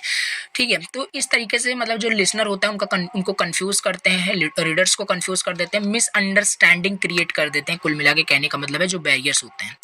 ये हो गया आपका बैरियर्स टू कम्युनिकेशन। क्या होता है बैरियर, और कभी कभी तो इस तरीके से बैरियर्स होते हैं जो आपका कम्युनिकेशन पूरा ब्रेक डाउन हो जाता है। कितने टाइप से आपके कम्युनिकेशन बैरियर होते हैं देखते हैं। पहला होता है physical and physiological barrier. Physical barrier means जैसे कि आप मान लीजिए आप यहाँ पे खड़े हैं, आपका फ्रेंड यहाँ पे 10 किलोमीटर दूर खड़ा है, या 2 किलोमीटर दूर यहाँ पे खड़ा है, आपका फ्रेंड है। आप जो कम्युनिकेशन यहाँ पे चिल्ला के करेंगे, कोई इन्फॉर्मेशन शेयर करेंगे, बिल्कुल भी कम्युनिकेशन यहाँ पे नहीं हो पाएगा। ये आपका एक फिजिकल बैरियर काम करेगा, फिजिकल बैरियर की तरह यहाँ पे वर्क कर रहा है, क्योंकि डिस्टेंस का यहाँ पे थोड़ा सा यहाँ पे बैरियर है। ठीक है, क्योंकि काफ़ी डिस्टेंस पे आपका फ्रेंड यहाँ पे है। सो ये एक एग्जांपल हो सकता है फिजिकल बैरियर का। कोई बैकग्राउंड नॉइज आता है, वो भी आपका फिजिकल बैरियर के अंदर आता है। पुअर और माल फंक्शनिंग इक्विपमेंट, आपने मान लीजिए आप ऑन फोन कॉल बात कर रहे हैं, फोन कॉल किसी से आप बात कर रहे हैं, आपका फ़ोन का स्पीकर ही ख़राब है। सो पुअर जो इक्विपमेंट है वो सारी चीज़ें आपके फिजिकल बैरियर्स के अंदर आते हैं। फिजियोलॉजिकल बैरियर का मतलब होता है bad hearing and poor eyesight and speech impediments. जैसे आप मान लीजिए आपको सुनाई ही कम देता है ऑलरेडी, बायोलॉजिकली आपका सुनाई ही कम देता है पूरा, तो ये सारी चीज़ें आपका फिजियोलॉजिकल बैरियर्स के अंदर आ जाएगा। ठीक है, अभी नेक्स्ट देख लेते हैं। नेक्स्ट है emotional and cultural noise. Emotional and cultural noise. Emotional and cultural noise का सिंपल मतलब है, यहाँ पे समझ लेते हैं, बाकी इसको आप खुद से पढ़ लीजिएगा। इमोशनल एंड कल्चरल नॉइज का मतलब है जैसे आप मान लीजिए बहुत ज़्यादा जब भी इमोशनल रहते हैं, इमोशनल जैसे कि आप मान लीजिए बहुत खुश हैं या बहुत दुखी हैं, बहुत गुस्से में हैं, बहुत भूखे हैं, तो अलग अलग सिचुएशंस, अलग अलग इमोशंस होते हैं। तो उस टाइम जो कम्युनिकेशन होता है वो भी आपका एक बैरियर की तरह काम करता है। मान लीजिए आप बहुत ज़्यादा भूखे हैं तो आप कोई भी अच्छी चीज़ अच्छे से कोई भी चीज़ आप समझ नहीं सकते, कोई भी चीज़ें पढ़ नहीं सकते, किसी से आप अच्छे से बात नहीं कर सकते, ठीक है, तो ये भी आपका एक इमोशनल बैरियर हो जाएगा। कल्चरल नॉइज बैरियर क्या होता है? कल्चरल नॉइज बैरियर मीन्स जैसे कि मान लीजिए हमारे कल्चर में, हमारे और आपके कल्चर में हाथ मिलाना या नमस्ते बोलना एक अच्छी हैबिट है, अच्छी आदत है, बोलना चाहिए बड़ों से बोलना चाहिए। तो बट डिफरेंट कल्चर में ऐसा मान लीजिए इसका जस्ट अपोजिट हो, नमस्ते करना कोई बहुत बड़ा समझ लीजिए पाप हो, गुनाह हो, आप बोल सकते हैं, ठीक है, ऐसा रिलेट कर सकते हैं, बाकी ऐसा होता नहीं है। बाकी इसी को कल्चर वाइज आप समझ सकते हैं, मतलब डिफरेंट कल्चर में, हमारे कल्चर में ये चीज़ें अच्छी हैं, उनके कल्चर में ये चीज़ें गलत हैं, यही है आपका कल्चरल नॉइज, ठीक है। अब तीसरा यहाँ पे है इमोशनल कल्चरल नॉइज हो गया। तीसरा लैंग्वेज बैरियर। मान लीजिए आप कम्युनिकेशन कर रहे हो, आप इंडियन हो, आप कम्युनिकेशन कर रहे हो फ्रेंच पीपल से, ठीक है, तो ये भी आपका एक लैंग्वेज बैरियर होगा, ठीक है, क्योंकि आपकी और उनकी लैंग्वेज जो है वो डिफरेंट है, तो ये एक लैंग्वेज बैरियर काम करेगा। लैंग्वेज बैरियर के बाद lack of clarity and precision. मान लीजिए आप कुछ ऐसे इन्फॉर्मेशन, कुछ ऐसी चीज़ें कन्विंस कर रहे हो, कुछ कन्वे कर रहे हो, मैसेज इन्फॉर्मेशन ऐसा शेयर कर रहे हो जो पूरा क्लियर ही नहीं है और पूरा प्रिसाइज नहीं है, बहुत मतलब कुल मिला के क्लैरिटी नहीं है आपके कम्युनिकेशन के अंदर, आपके मैसेज के अंदर, आपके इन्फॉर्मेशन के अंदर, आपके कम्युनिकेशन में क्लैरिटी नहीं है, लैक ऑफ क्लैरिटी है, लैक ऑफ प्रेसिजन है, तब भी आपका यहाँ पे एक बैरियर की तरह काम करेगा, lack of clarity and precision. अब फिफ्थ यहाँ पे है इन्फॉर्मेशन ओवरलोड। मान लीजिए आपने 50% किसी को कुछ चीज़ें इन्फॉर्मेशन दी, उसको सामने वाले पर्सन को समझ में आ गई, ठीक है, अब उसको आप 100% सारी चीज़ें बता दोगे, मे भी हो सकता है उसको सारी चीज़ें समझ में ना आए, क्योंकि इन्फॉर्मेशन ओवरलोड हो जाती है। एक ब्रेन होता है, ब्रेन का कुछ प्रोसेस करने का कुछ लिमिट होता है कि वो चीज़ें इतने बार में इतनी चीज़ें प्रोसेस कर सकता है, एक साथ में आप 10 यूनिट नहीं पढ़ सकते, ठीक है। अब इन्फॉर्मेशन ओवरलोड का एक रियल एग्जाम्पल ले सकते हैं। आपके कॉलेज में अगर आपके टीचर चाहें तो एक दिन में 2-2 यूनिट आपको पढ़ा सकते हैं, बट ये एक बैरियर की तरह काम करेगा, आप बिल्कुल भी कुछ भी समझ नहीं पाएंगे जहां आप थोड़ा थोड़ा करके आप समझते हैं। एक इन्फॉर्मेशन लोड, ये भी आपका एक बैरियर हो गया। अब not being prepared, lack of credibility, ये आपका नेक्स्ट बैरियर है। अब ये क्या होता है? Lack of credibility, not being prepared. मान लीजिए आपको कल प्रेजेंटेशन देना है और आपने एक पीपीटी तैयार किया, पावर पॉइंट प्रेजेंटेशन आपने तैयार किया और आपने प्रिपेयर नहीं किया, नॉट बीइंग प्रिपेयर्ड, आपने कुछ प्रिपेयर नहीं किया, बस आपने पीपीटी तैयार कर लिया और उसी के भरोसे बैठे हो कि हाँ मैं कल जाऊंगा वहां पे अच्छे से प्रेजेंटेशन दे दूंगा। तो ये भी आपका एक कम्युनिकेशन जो होगा, जो प्रेजेंटेशन होगा, एक बैरियर की तरह काम करेगा, क्योंकि आपने प्रिपेयर नहीं किया चीज़ों को, आप बहुत ज़्यादा रिले किया आपने पावर पॉइंट प्रेजेंटेशन में। तो यहाँ पे वही सारी चीज़ लिखा है, if you relay on the power point presentation too much, तो लिसनर आपके नोटिस नहीं करेंगे। तो ये सारी चीज़ें यहाँ पे लिखी गई है, तो ये भी आपके एक बैरियर की तरह काम करेगा, ठीक है। नेक्स्ट यहाँ पे है लैक ऑफ एंथुसियाज्म। अब ये क्या होता है? जैसे सपोज करिए आप एक शॉपकीपर हो, आप एक दुकानदार हो, और आप कुछ प्रोडक्ट वगैरह सेल करते हैं, और अगर आप कुछ ऐसा आप प्रोडक्ट सेल करते हैं जिसमें आपको खुद ही विश्वास नहीं है, ऐसा कुछ प्रोडक्ट आप अपने कस्टमर को सेल कर रहे हैं जिसमें आपको खुद भरोसा नहीं है कि ये प्रोडक्ट सही है, गलत है, फेक है, रियल है, क्या है, बट आप उसको आप सेल कर रहे हो, तो कहीं ना कहीं तब भी कम्युनिकेशन, जब भी आप उसको सेल करोगे तब भी आप एक अंडर कॉन्फिडेंस में आप रहोगे, बिल्कुल भी आप सेल नहीं कर पाओगे और आपके कस्टमर भी उस पर भरोसा नहीं करेंगे। तो यहाँ पे लैक ऑफ एंथुसियाज्म का यही मतलब है, if you do not believe in your product, position और services, whatever you are trying to sell, you will not believe in it either. तो इस तरीके से ये भी आपका लैक ऑफ एंथुसियाज्म जो होता है, ये भी बैरियर की तरह काम करता है। सबसे पहले तो आपको अपने पोजीशन, आपके सर्विसेज, आपके प्रोडक्ट के बारे में खुद पे मतलब बिलीव होना चाहिए, तभी उसको आप आगे इन्फॉर्मेशन उसको दे सकते हैं, कम्युनिकेशन कर सकते हैं, तब कोई बैरियर वहाँ पे नहीं होता है। अदरवाइज लैक ऑफ एंथुसियाज्म एक बैरियर की तरह काम करता है। अब टॉकिंग टू मच, आप बहुत ज़्यादा बात करते हैं। टॉकिंग टू मच का सिंपल मतलब टॉकिंग टू मच मीन्स आप बहुत ज़्यादा बात करते हैं, लिसनर की कुछ सुनते ही नहीं है, तब भी एक बैरियर की तरह काम करेगा, ठीक है। तो ये हो गया communication barrier, barriers to communication, ये हो गए। अभी हम नेक्स्ट देख लेते हैं 7 C's of communication. Most important question है 7 C's ऑफ कम्युनिकेशन। बाकी हम देख लेते हैं थोड़ा सा जो पीडीएफ था क्वेश्चंस का, उसमें क्या क्या क्वेश्चंस हमारे कवर हुए। हमने ये क्वेश्चंस देखा था, what are role and purpose हो गया, and different types of communication हो गया, फ्लो ऑफ कम्युनिकेशन हो गया, जनरल एंड टेक्निकल कम्युनिकेशन में डिफरेंस हो गया, बैरियर्स टू कम्युनिकेशन हो गया। अभी हमें 7 C's ऑफ कम्युनिकेशन देखना है, क्या होता है 7 C's ऑफ कम्युनिकेशन। ठीक है, ये बहुत ही ज़्यादा इंपॉर्टेंट है। देखिए यहाँ पे मोस्ट इंपॉर्टेंट है 7 C's of communication, very important है। अभी हम इसको देख लेते हैं क्या होता है 7 C's ऑफ कम्युनिकेशन।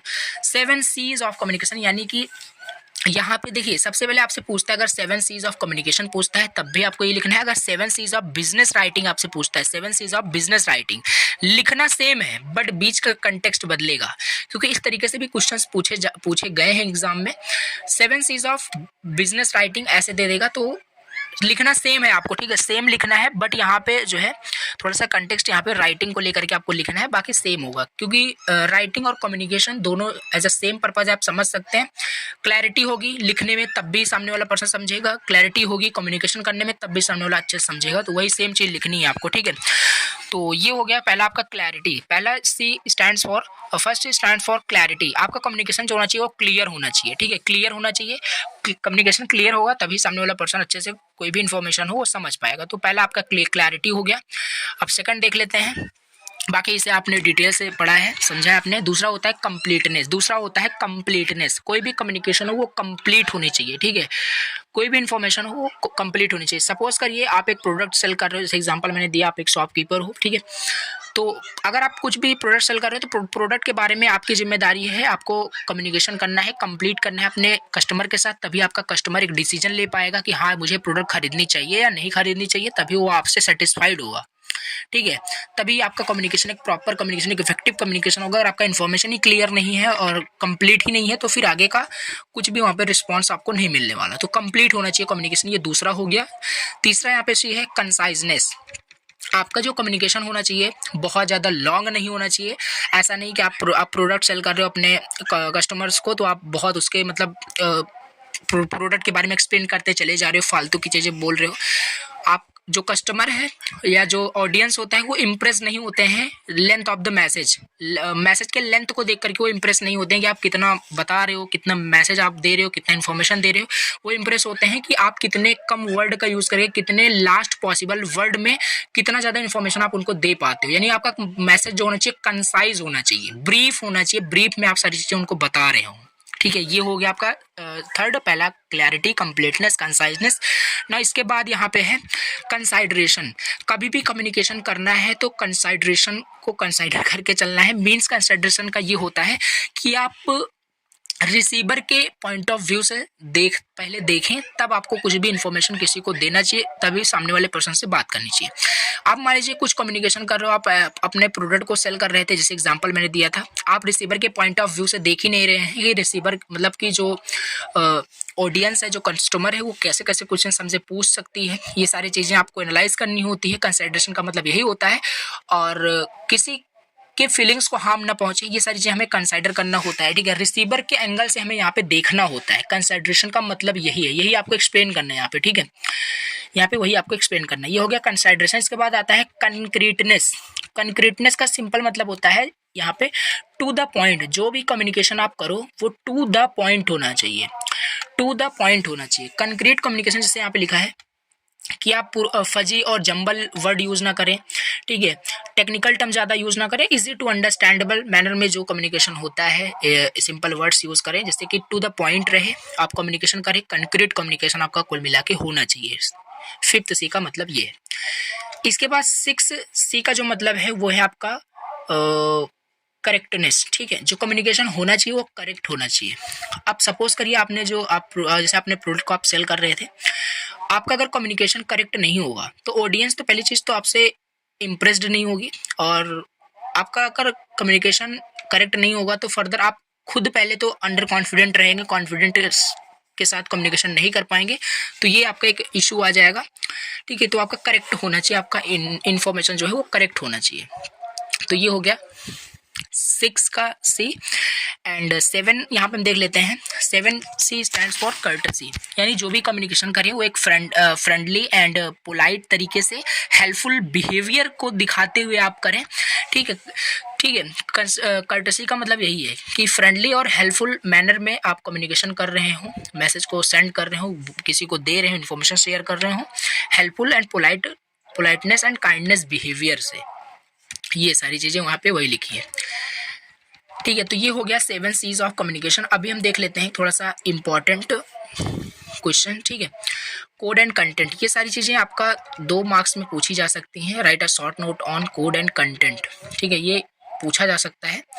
बाकी हम डिस्कस कर लेते हैं क्या होता है कोड एंड कंटेंट। सबसे पहले कोड एंड कंटेंट क्या होता है, सबसे पहले आपको पता होना चाहिए कंटेंट क्या होता है। कंटेंट का सिंपल मतलब होता है कुछ ऐसी चीज़ें, कंटेंट कुछ ऐसी चीज़ें, कुछ ऐसा मैसेज, कुछ ऐसा इन्फॉर्मेशन जो अपने ऑडियंस को, जो किसी को आप कन्वे करते हो, किसी से सेंड करते हो, किसी को शेयर करते हो, उसी को कंटेंट बोला जाता है। जैसे अभी इस वीडियो का कंटेंट क्या है, ये पीडीएफ आपके साथ मैं शेयर कर सकता हूँ, भेज सकता हूँ, ऑलरेडी मैंने शेयर कर ही दिया है। तो ये सारी चीज़ें आपका कंटेंट है, तो इसी को कंटेंट बोलते हैं। लिखा भी है content refer to the information that you want to convey to someone. ठीक है, यहाँ पे वही सेम चीज़ लिखा है।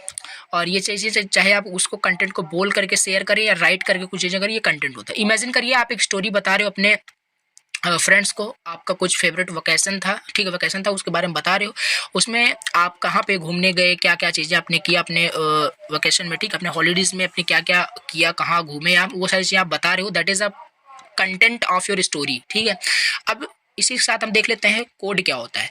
अब जो आपने कंटेंट जो आपके पास है, ठीक है, जो आपके पास कंटेंट है उसी कोड क्या होता है। सबसे पहले आपको एक पॉइंट याद रखना है, जितने भी लैंग्वेजेस होते हैं सारे कोड होते हैं। ठीक है, अब सेकंड चीज, कोड जो होता है वो कैसे आप अपने कंटेंट को एक्सप्रेस कर रहे हो, कैसे अपने कंटेंट को बता रहे हो, अपने कैसे कन्वे कर रहे हो अपने कंटेंट को, वही आपको बताता है code. Code in the context of communication refer to the way you present और एक्सप्रेस योर कंटेंट, कैसे आप एक्सप्रेस करते हैं अपने कंटेंट को, यही होता है आपका कोड। ठीक है, तो ये चीज़ हो गया। जैसे कि यहाँ पे एग्जांपल दिया है, जैसे कि अभी एग्जांपल हमने लिया, आप अपने वेकेशन की स्टोरी बता रहे हो, तो यहाँ पे सबसे पहले तो आपका यहाँ पे कोड जो है कैसे आप बोलते हो, ठीक है, क्या आपका एक्सप्रेशन रहता है, आपका फेस गेस्चर्स एंड जो भी आपका यहाँ पे नॉन वर्बल लैंग्वेज है, वो नॉन वर्बल जो कम्युनिकेशन आपका होता है, ये आपका कोड के अंदर ही आता है। कोड आपको बताता है आपके कंटेंट को कैसे आप एक्सप्रेस कर रहे हो, किसी भी समवन को, किसी को भी कैसे एक्सप्रेस कर रहे हो, इसे कोड कहते हैं। कोड एंड कंटेंट यही होता है। तो समरी में देख लेते हैं, content is what you say और right and code is how you से or write it to effective communicate with your message. Balancing both content and code is important to clear and effective communication. Impactful and effective communication करने के लिए code and content दोनों एक important term है communication के अंदर। ये हो गया। अभी हम नेक्स्ट यहाँ पे देख लेते हैं जल्दी से, क्या होता है stimulus and response. Stimulus and response क्या होता है, देखिए, स्टिमुलस एंड रिस्पॉन्स क्या है। स्टिमुलस का सिंपल मतलब होता है कि कुछ चीज़ें ऐसी जो आपको सेंस होती है, ठीक है। Stimulus and response are two term, ये 2 टर्म है जो कि कम्युनिकेशन प्रोसेस में यूज होता है। Stimulus is anything that a person can receive through one of his sense, in fact is anything that can produce a sensation. Stimulus आपका कुछ ऐसी चीज़ हो सकती है जिससे कि आपको कुछ सेंस होता है, कुछ आपको सेंस होता है, ठीक है, आपके अंदर एक सेंस प्रोड्यूस होता है, वही आपका स्टिमुलस होता है। अभी एक एग्जांपल लेते हैं, बहुत अच्छे से क्लियर होगा। It's something that start communication और grab your attention. It could be a word, picture, a question और even a gesture that makes you think और react in some way. For example, when someone says hello, मान लीजिए आप कोई अगर आपसे hello बोलता है तो that is the stimulus to start a conversation. तो आपके अंदर एक सेंस प्रोड्यूस होता है कि हाँ, अभी कम्युनिकेशन स्टार्ट करने, सामने वाला पर्सन हेलो बोला है, तो एक सेंस प्रोड्यूस होता है, दैट इज स्टिमुलस, वही आपका स्टिमुलस होता है। ठीक है, अब हम नेक्स्ट देख लेते हैं रिस्पॉन्स क्या होता है। अभी देखिए, जो आपने स्टिमुलस वहाँ पे एक्सपीरियंस किया, जो आपने स्टिमुलस वहाँ पे अनुभव किया, उसी को रिस्पॉन्स करना। सामने वाले पर्सन ने हेलो बोला, देन वहाँ पे अगर आप कम्युनिकेशन स्टार्ट कर देते हो, दैट इज रिस्पॉन्स, वही आपका रिस्पॉन्स होता है। यहाँ पे वही लिखा है, दैट इज एनीथिंग, यहाँ पे वही सेम चीज़ लिखा है, जो आप पढ़ सकते हैं। ठीक है, जो आपने एक्सपीरियंस किया स्टिमुलस को, उसी को जस्ट रिस्पॉन्स कर देना, उसी को आंसर कर देना, वही होता है आपका रिस्पॉन्स। सिंपल अगर इजी वर्ड में हम फिर से देख लें, सिंपल वर्ड्स में stimulus is like a message और something that makes you notice और think, and response is what you do और say back in reaction to the message. It's like friendly back and forth in a conversation. ठीक है, ये हो गया। अब इसके बाद हम नेक्स्ट देख लेते हैं, नेक्स्ट क्वेश्चन यहाँ पे हम देख लेते हैं। ठीक है, ये हो गया आपका stimulus and response and code and content हो गया। अभी हम देख लेते हैं vowel sound and consonant sound क्या होता है, vowel sound and consonant sound क्या होता है, फिर ये rising and falling tone, and एक दो क्वेश्चंस और इम्पॉर्टेंट है जो एडिशनली मैं आपको भी लास्ट में कराऊंगा। ठीक है, तो चलिए देख लेते हैं सबसे पहले क्या होता है vowel and consonant sound. Vowel and consonant sound क्या होता है, तो ये रहा वॉवेल साउंड क्या होता है। सबसे पहले वॉवेल साउंड क्या होता है, ठीक है। ठीक है, वॉवेल वगैरह आपको पता है, कंसोनेंट क्या होता है ये भी आपको पता है।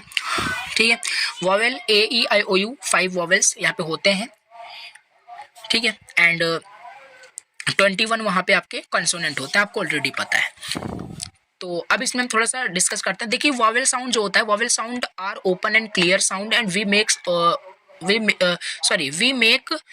When we speak they come from the mouth and throat without any blockage of stopping of air flow. Practical करके देखते हैं। ठीक है, इसमें बोला जा रहा है कि वॉवेल साउंड जो होता है काफ़ी ओपन होता है, काफ़ी क्लियर होता है। जब भी हम वॉवेल साउंड स्पीक करते हैं, बोलते हैं, तो हमारे मतलब थ्रोट होता है without any blockage of stopping of air flow, यानी कि जब भी हम इसको बोलते हैं तो कोई भी एयर जो होता है वो कोई ब्लॉक नहीं होता है। ठीक है, नो ब्लॉकेज ऑफ और स्टॉपिंग ऑफ एयर फ्लो। जैसे लेट्स ट्राई टू स्पीक, जैसे A-E-I-O-U, जैसे मैं बोलता हूँ A-E-I-O-U, तो यहाँ पे मैं देख पा रहा हूँ प्रैक्टिकल, उसको मैं सेंस कर पा रहा हूँ, उसको समझ पा रहा हूँ कि जब भी बोलता हूँ तो कोई भी एयर अंदर मतलब रहती नहीं है। ठीक है, एज एग्जाम्पल समझिए, ट्राई आउट कर सकते हैं A-E-I-O-U, तो यहाँ पे कोई भी एयर ब्लॉकेज नहीं हो रहा है, यहाँ पे जो लिखा है वो सही लिखा है। तो यहाँ पे वही चीज़ है, आपका वॉवेल साउंड बहुत क्लियर होता है, ओपन होता है। ठीक है, एग्जाम्पल भी दिया है, इससे आप इसको आप ट्राई कर सकते हैं बोल करके।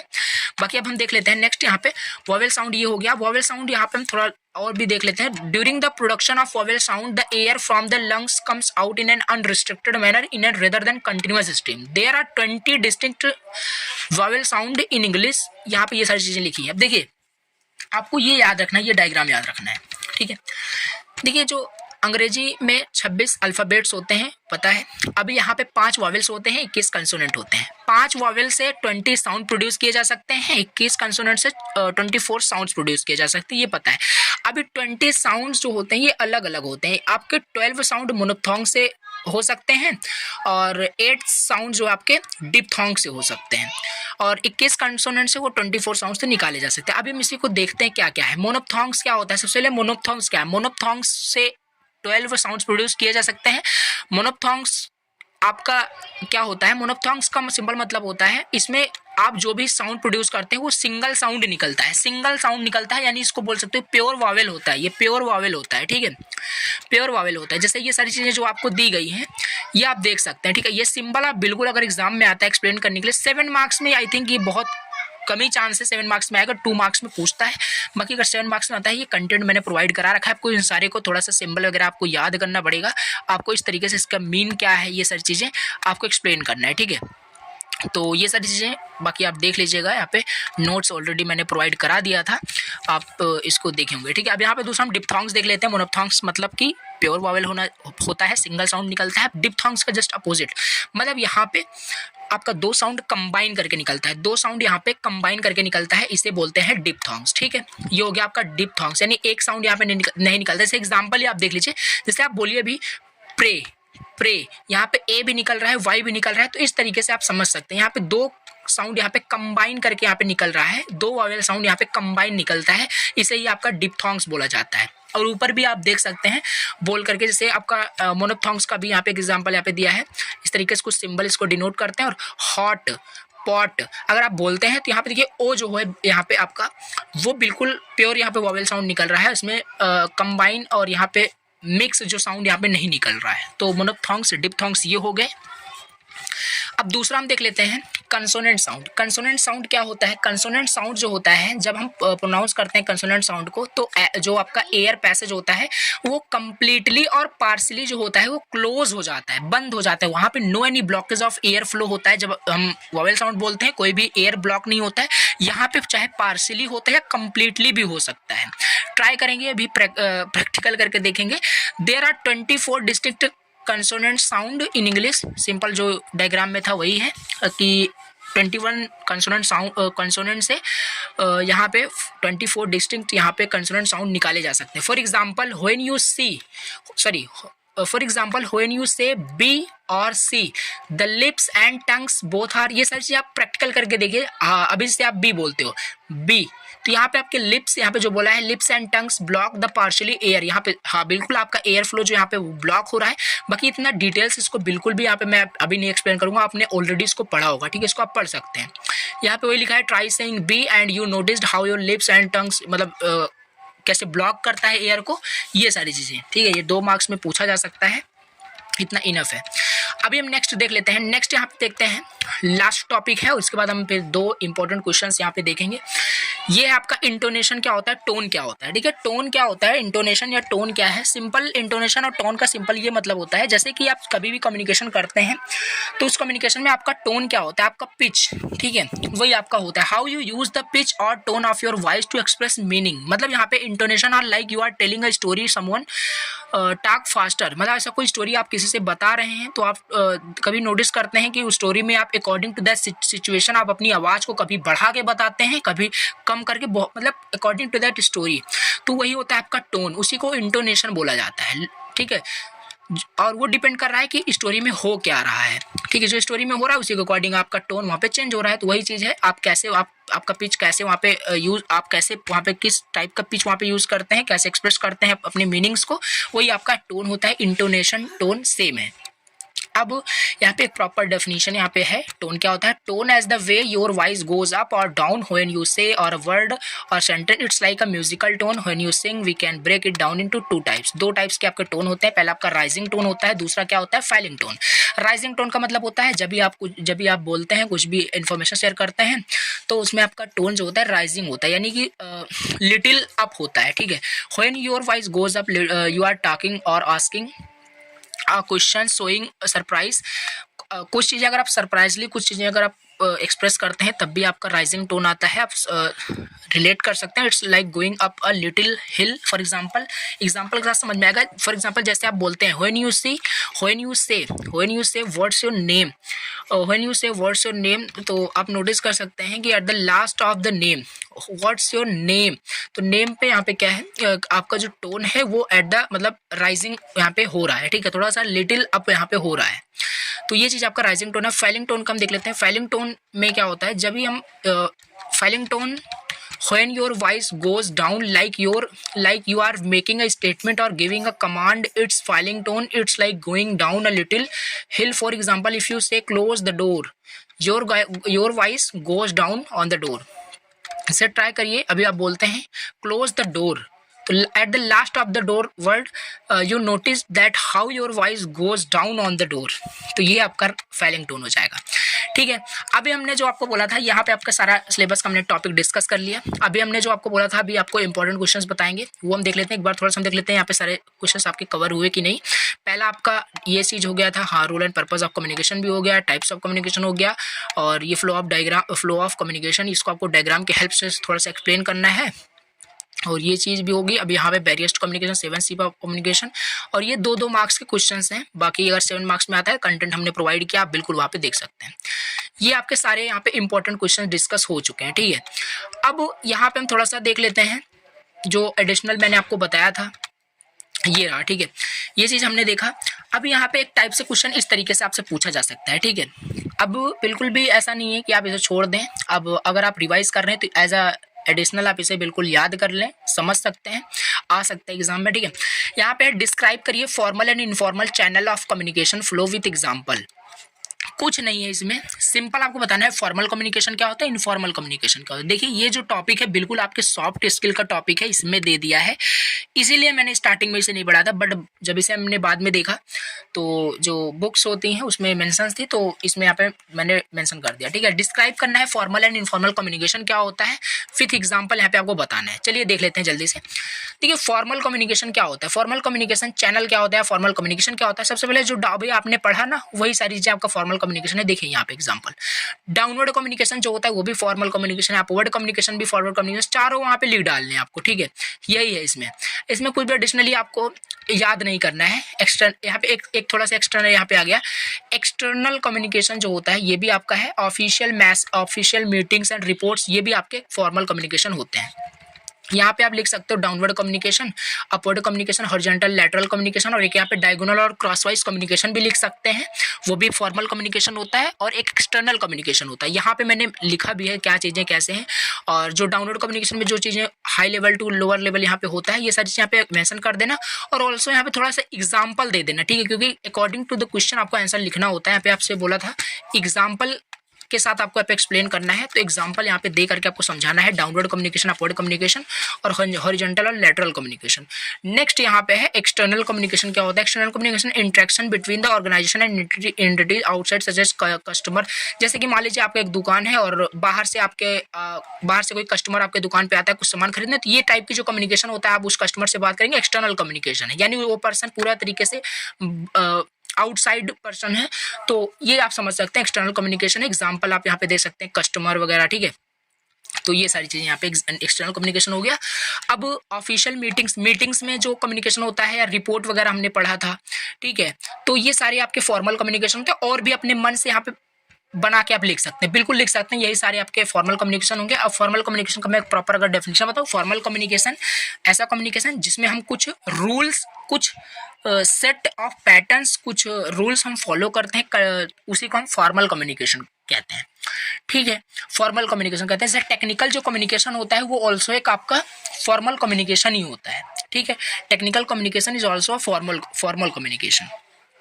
तो यहाँ पे आप टेक्निकल कम्युनिकेशन भी लिख सकते हैं, उसकी भी डेफिनेशन लिख सकते हैं, एग्जांपल भी दे सकते हैं। तो ये हो गया। अब हम देख लेते हैं इनफॉर्मल कम्युनिकेशन चैनल क्या होता है, इन्फॉर्मेशन कम्युनिकेशन चैनल क्या होता है। Informal communication channel, informal communication channel में पहला आपका है इनफॉर्मल नेटवर्क। जैसे होता है काफ़ी सारे इनफॉर्मल यहाँ पे आपके हो सकते हैं, जैसे कि आपका जनरल जो कम्युनिकेशन होता है वो भी आपका एक इनफॉर्मल ही होता है।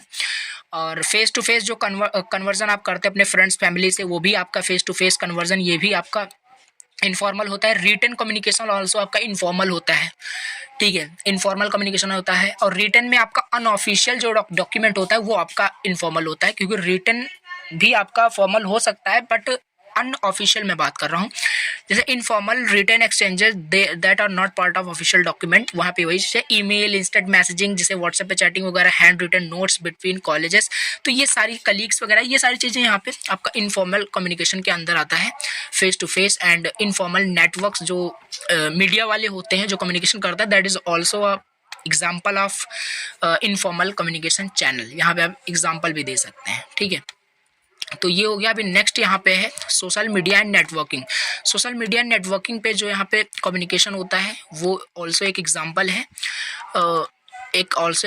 है, इनफॉर्मल कम्युनिकेशन का। सोशल मीडिया पर, सोशल नेटवर्क पे जो कम्युनिकेशन होता है वो यहाँ पे इनफॉर्मल कम्युनिकेशन है, कम्युनिकेशन थ्रू सोशल प्लेटफॉर्म। यहाँ पे एग्जांपल दिया है, एग्जांपल आप लिख सकते हैं सोशल प्लेटफॉर्म का, ये ऑल्सो एक एग्जांपल है। ठीक है, तो ये सारी चीज़ें हैं यहाँ पे। जैसे फिफ्थ आपका है रमर्स एंड स्पेकुलेशन, यहाँ पे यानी कि अफवाहें, इसका हिंदी में मैंने लिखा है अफवाहें। जो अफवाहें होती हैं वो ऑल्सो एक यानी हियर से जो चीज़ें होती है, हियर से मीन्स अफवाहें जो होता है वो भी एक इनफॉर्मल कम्युनिकेशन ही होता है, यानी तो इस तरीके से आप रिलेट करके समझ सकते हैं। ठीक है, अनवेरीफाइड इन्फॉर्मेशन जो होता है, अनवेरीफाइड इन्फॉर्मेशन उसी को अफवाह हियर से कहा जाता है उसी को।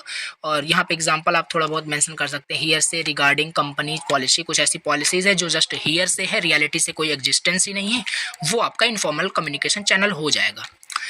ठीक है, तो ये चीज़ हो गया फॉर्मल एंड इनफॉर्मल कम्युनिकेशन क्या होता है। ठीक है, अब थोड़ा सा ऐसे आपको एक डिफरेंस भी अभी वन मोर इम्पोर्टेंट क्वेश्चन यही है, लास्ट क्वेश्चन है यूनिट फर्स्ट का। Difference between formal and informal channel of communication flow. Communication अब जो आपने भी पढ़ा फॉर्मल एंड इनफॉर्मल, उनके बीच आपको डिफरेंस लिख देना है, बस डिफरेंस लिख देना है थोड़ा सा टेबल के फॉर्मेट में, इस तरीके से जो यहाँ पे मैं बता रहा हूँ, इस तरीके से यहाँ पे राइट करना है। जहाँ पे पहले तो डिफरेंस लिखना होता है एस्पेक्ट के बेसिस पे, पैरामीटर के बेसिस पे, formal communication, informal communication. Formal communication follow करता है एक प्री डिटरमाइंड एक स्ट्रक्चर फॉर्मेट फॉलो करता है फॉर्मल कम्युनिकेशन। आपको बताया था पहला यहाँ पे स्ट्रक्चर हो गया, ठीक है। मतलब एक फॉर्मेट होता है फॉर्मल कम्युनिकेशन का, इसमें कोई भी ऐसा फॉर्मेट नहीं होता है। इसका पर्पस जो होता है फॉर्मल कम्युनिकेशन का वो होता है वर्क रिलेटेड पर्पस होता है, ऑफिशियल पर्पस के लिए हम फॉर्मल कम्युनिकेशन करते हैं। और इसमें क्या होता है relationship and share personal information वगैरह हम शेयर करते हैं। इनफॉर्मल पूरी तरीके से होता है, पर्सनल इन्फॉर्मेशन जनरल जो कम्युनिकेशन होता है वो सारे आपके इनफॉर्मल होते हैं। पर्पस हो गया, स्ट्रक्चर हो गया, पर्पस हो गया। थर्ड आपका है चैनल्स, थर्ड है चैनल्स।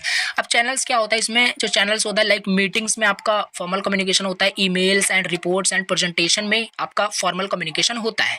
और इसमें आपका जैसे call, text and social platform पे जो हम कम्युनिकेशन करते हैं वो आपका इनफॉर्मल कम्युनिकेशन होगा। ये ऑलरेडी हमने ऊपर अभी डिस्कस किया क्या क्या थे वहाँ पे। तो यहाँ पे चैनल्स में आप लिख सकते हैं अपवर्ड कम्युनिकेशन, डाउन, बहुत सारी चीज़ें यहाँ पे एग्जाम्पल में लिख सकते हैं, ठीक है। सॉरी चैनल्स में नहीं लिख सकते, यहाँ पे एग्जाम्पल करके आप यहाँ पे लिख सकते हैं। जैसे एग्जाम्पल में आप लिख सकते हैं डाउनलोड कम्युनिकेशन, अपवर्ड कम्युनिकेशन। तो इस तरीके से यहाँ पे जो ऊपर आपने लिखा उसी को एक टेबल के फॉर्मेट में यहाँ पे लिखना है। तो अथॉरिटी एंड हायरार्की क्या होते हैं, according to establish lines and authorities, यहाँ पे आप लिख सकते हैं कि एक हायरार्की फॉलो होता है, यानी एक फॉर्मेट फॉलो होता है, तो एक हायरार्की फॉलो होता होगा फॉर्मल कम्युनिकेशन में। और इसमें कुछ भी ऐसा फॉलो नहीं होता है, हायरार्की लेवल्स कुछ भी फॉलो नहीं होता। डॉक्यूमेंटेशन में फॉर्मल कम्युनिकेशन अगर होगा, सिंपल सी बात है, उसका एक डॉक्यूमेंट एक रिकॉर्ड होगा, और जो कम्युनिकेशन जो करते हैं वो रख सकते हैं। और इसमें ऐसा कुछ भी फॉर्मली रिकॉर्ड नहीं होता। एग्जांपल यहाँ पे आप बहुत सारे लिख सकते हैं। मीटिंग्स पे जो कम्युनिकेशन होता है, कंपनी पॉलिसी रिपोर्ट में डाउनवर्ड, अपवर्ड, हॉरिजॉन्टल, लैटरल, ये सारे आप यहाँ पे लिख सकते हैं। एक्सटर्नल कम्युनिकेशन या मीटिंग्स में, ये ऑलरेडी हमने ऊपर भी डिस्कस किया। और इसमें इनफॉर्मल कम्युनिकेशन में जैसे इंस्टेंट मैसेजिंग, सोशल प्लेटफॉर्म पे जो कम्युनिकेशन करते हैं, ये सारे आपके इनफॉर्मल कम्युनिकेशन के अंदर आते हैं। तो ये हो गया आपका यूनिट फर्स्ट का सारा टॉपिक, ठीक है। जो भी इंपॉर्टेंट क्वेश्चन थे यहाँ पे एडिशनली मैंने 3 इंपॉर्टेंट क्वेश्चन यहाँ पे डिस्कस किए जो प्रीवियस में हमने डिस्कस नहीं किया था। पहला तो ये क्वेश्चन हमने देख लिया, बाकी 2 अभी जो लास्ट में हमने डिस्कस किया। बाकी सेम जो हमने फर्स्ट वर्ड में सारी चीज़ें पढ़ी वो ऑलरेडी बहुत बार यहाँ पे हमने पढ़ रखा था, ठीक है। तो ये सारी चीज़ें यहाँ पे आपका डिस्कस हो गया unit first fundamental of communication wise dynamics, सारे टॉपिक्स कवर हुए। और इसमें जितने इंपॉर्टेंट क्वेश्चन थे जो भी पेपर्स में आए थे वो भी हमने यहाँ पे कवर कर लिया। इस तरीके से यूनिट फर्स्ट जो है आपका 100% जो यूनिट फर्स्ट है वो कंप्लीट हो गया। अब हम देखेंगे नेक्स्ट यहाँ पे यूनिट सेकंड में जो भी आपके पूरा यहाँ पे सिलेबस है ये भी कंप्लीट होगा। और इसमें इंपॉर्टेंट क्वेश्चंस भी देख लेंगे क्या है। और इसमें ऐसा नहीं है कि इसमें पूरी तरीके से डिफरेंट पूरा आ जाएगा, पूरे नए नए क्वेश्चंस आ जाएंगे, ऐसा कुछ नहीं। जो ऑलरेडी हमने पढ़ा है वही सेम चीज़ है, बट क्वेश्चन यहाँ पे थोड़ा सा घुमा के आपसे पूछा जा सकता है। यहाँ पे रिज्यूमे कैसे राइट किया जाता है, ये सारी चीज़ें हम देख लेंगे, बाकी कोई इशू नहीं है, ठीक है। तो बाकी नोट्स आपको मैंने व्हाट्सएप ग्रुप, टेलीग्राम ग्रुप में अपने सेंड कर दिया था, आपने देखा होगा ऑलरेडी आपने। एंड इसीलिए मैंने ये जो इंपॉर्टेंट क्वेश्चन है इसमें ऑलरेडी मैंने बहुत सारे क्वेश्चन मेंशन कर दिए थे, जो मैंने नहीं पढ़ाए थे या जो छूट गए थे वो ऑलरेडी आपने कवर कर लिया होगा। या बाकी वो सारी चीज़ें मैंने व्हाट्सएप ग्रुप पे भी आपको सोल्यूशन प्रोवाइड करा दिया था। बाकी सारी चीज़ें हमने कवर की है, कोई इशू नहीं है। तो चलिए मिलते हैं नेक्स्ट लेक्चर के अंदर, नेक्स्ट लेक्चर में नए टॉपिक के साथ, नए यूनिट के साथ। तब तक के लिए thank you so much for watching the lecture. Bye bye, thank you so much.